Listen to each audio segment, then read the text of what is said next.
नाजरीन, आज की कहानी में ऐसा धमाकेदार मोड़ आने वाला है जिसे देखने के बाद हर कोई तंग रह जाएगा।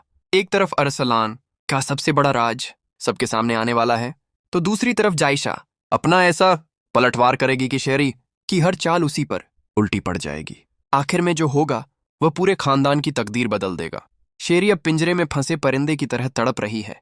एक तरफ अरसलान जो फिजा को खोने के डर से पूरी तरह पागल हो चुका है, तो दूसरी तरफ जायशा जो शेरी की सोच से भी कई कदम आगे निकल चुकी है। शेरी की हर चाल अब उसी पर भारी पड़ रही है। शेरी जायशा से बेइंतहा नफरत करती है और इसी नफरत में वह उसके साथ वह सब कर बैठी जो शायद कभी उसे नहीं करना चाहिए था। लेकिन अब जायशा ने भी दिल में ठान लिया है कि वह शेरी और अरसलान की सच्चाई सबके सामने लाकर ही दम लेगी।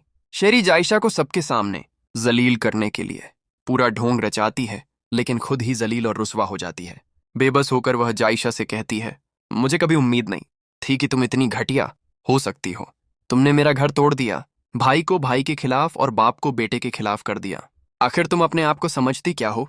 जायशा जवाब देती है, याद कीजिए ताई अम्मी, आपने और अरसलान ने मुझ पर झूठे और घटिया इल्जाम लगाकर मुझे मेरे भाई की नजरों में गिरा दिया था। भाई को मेरे और मेरी अम्मी के खिलाफ कर दिया। तब आपको जरा भी एहसास नहीं हुआ कि मेरी बेवा माँ और मुझ पर क्या गुजरी होगी। हमारा एक ही सहारा था और आपने उसी की नजरों में हमें मुजरिम बना दिया। मैंने आपका क्या बिगाड़ा था? गरीब होना कोई गुनाह नहीं होता। आपने हमारी मजबूरी का नाजायज फायदा उठाया।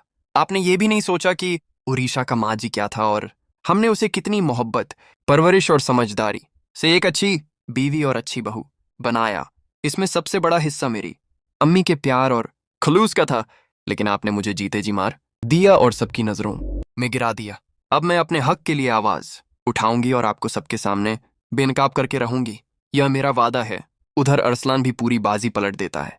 जब जायशा कमरे में मौजूद नहीं होती तो वह मौका देखकर उसके सारे जेवरात और नकदी लेकर फरार हो जाता है। जब वह फिजा के घर पहुंचता है तो वहां शादी की तैयारियां देखकर उसके पैरों तले जमीन खिसक जाती है। फिजा बिल्कुल खुश नहीं होती। अरसलान को देखते ही भड़क उठती है, तुमने मुझे बर्बाद कर दिया, किसी को मुंह दिखाने के काबिल नहीं छोड़ा। तुम जानते थे कि मैं तुमसे मोहब्बत करती हूं, लेकिन तुम मेरे लिए कुछ भी नहीं कर सके।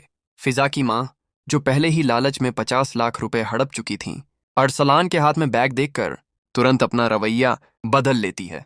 वह कहती है, फिजा पहले अरसलान को बैठने दो, हो सकता है उसके पास कोई बड़ी वजह हो।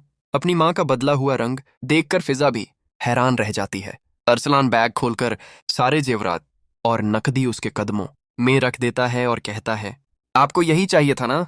अब मेरा और फिजा का निकाह करवा दीजिए। बस फिर क्या था, फिजा की माँ की तो जैसे 5 उंगलियां घी में थीं। वह तुरंत काजी को बुलाती है और दोनों का निकाह करवा देती है। इधर घर में किसी को भी नहीं पता होता कि अरसलान कहाँ गया है, लेकिन तभी वह फिजा को लेकर घर में दाखिल होता है। उसे देखते ही पूरा घर हैरान रह जाता है और शेरी के पैरों तले जमीन निकल जाती है।